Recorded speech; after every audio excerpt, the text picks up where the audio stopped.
بسم اللہ الرحمن الرحیم. السلام علیکم students, how are you?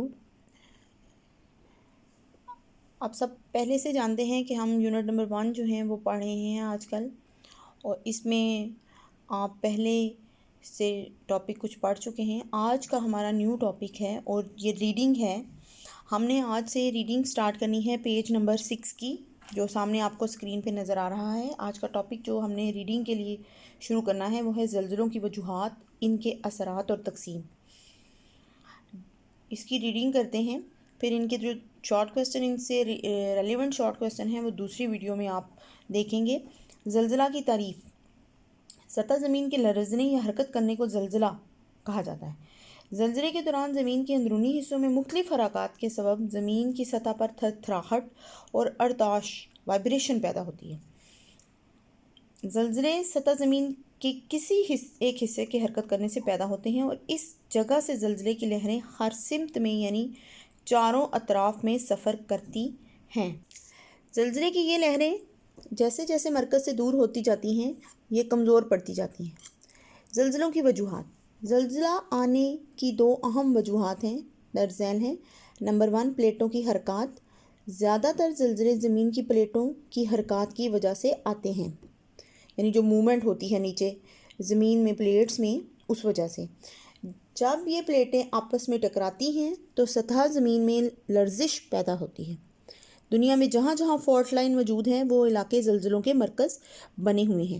Number 2 پہ ہے آتش فشانی عمل. آتش فشانی عمل سے بھی زلزلے آتے ہیں. جب لاوا سطح زمین کے کسی کمزور حصے کو پھاڑ کر باہر آتا ہے تب زمین کی سطح پر حرکت پیدا ہوتی ہے, اور اس طرح آتش فشانی عمل زلزلے کا سبب بنتا ہے. زلزلوں کے اثرات. زلزلوں سے عمارتیں تباہ ہو جاتی ہیں, لوگ زخمی ہو جاتے ہیں, جانی اور مالی نقصان بھی ہوتا ہے.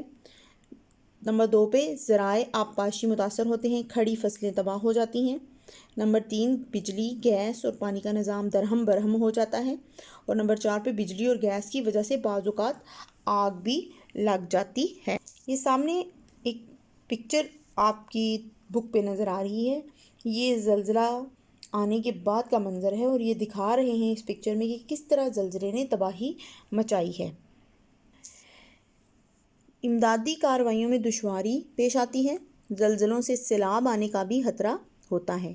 سڑکیں اور پل وغیرہ تباہ ہونے سے ذرائع آمد و رفت کی سہولتیں متاثر ہوتی ہیں. یہ ہیں زلزلہ آنے کے بعد جو اثرات ہوتے ہیں. اس کے بعد دنیا میں زلزلوں کی تقسیم, کس طرح ارتھ کی ڈسٹریبیوشن ہوتی ہے پوری ورلڈ میں. دنیا میں سب سے زیادہ زلزلے بحر الکاہل کے ارد گرد کے علاقے میں آتے ہیں, اور اس علاقے میں قشر الارض کی چھوٹی بڑی دراڑیں موجود ہیں. اس کی شکل ایک دائرہ یا رنگ کی صورت میں دکھائی دیتی ہے. ان میں الاسکا, ایلویشین کا علاقہ, جاپان, ماریانا, فلپائن اور نیو گینی وغیرہ کے علاقے شامل ہیں. نمبر 2 پہ ہے دنیا میں زلزلوں کا دوسرا بڑا مرکز ٹرانسس یوریشین دراڑ ہے. یہ دراڑ جزائر انڈونیشیا کو ہمالیہ سے ہوتی ہوئی خلیج فارس اور ترکی تک چلی جاتی ہے. پاکستان کا شمالی اور وسطی مغربی حصہ بھی اسی زلزلوں کے مرکز میں آتا ہے. یہ وہ ڈسٹریبیوشن ہے. اس کے بعد یہاں پہ یہ پنک باکس میں سونامی کے بارے میں انفارمیشن دی جا رہی ہے کہ یہ جاپان میں جو سونامی آتا ہے اس میں کس طرح بڑی بڑی لہریں ہوتی ہیں اور تباہی اور بربادی کا سبب بنتا ہے.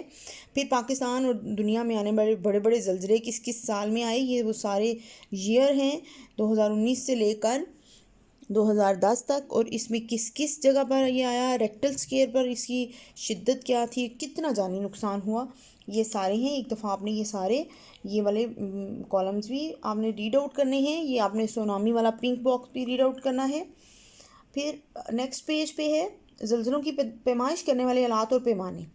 زلزلے کی شدت کی پیمائش کے لیے ایک آلہ استعمال کیا جاتا ہے جو سیسموگراف کہلاتا ہے.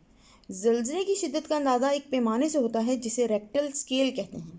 کہ ہمیں پتہ چلتا ہے کہ جب کوئی زلزلہ آتا ہے تو ہم اس کی جب شدت کو دیکھتے ہیں تو وہ ریکٹل اسکیل پر ماپی جاتی ہے.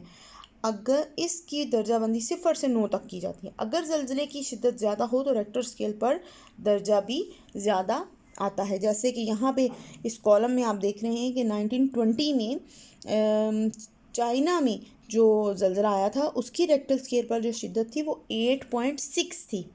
اور یہاں پہ آپ جب دیکھتے ہیں، ہم اگر دیکھیں کہ اس میں اس کے علاوہ بھی ہے، جیسے پاکستان کا ایک یہاں پہ بتایا گیا 1935 میں آیا تھا کوئٹہ میں، اور اس کی جو شدت تھی ریکٹر اسکیل پر وہ 7.5 تھی. ٹھیک ہے، آپ ان سب چیزوں کو اچھے سے ایک دفعہ ریڈ آؤٹ کیجئے، اور جہاں پہ آپ کو سمجھ نہیں آتی ریڈنگ کی وہ پھر آپ مجھ سے پوچھ سکتے ہیں. Thank you.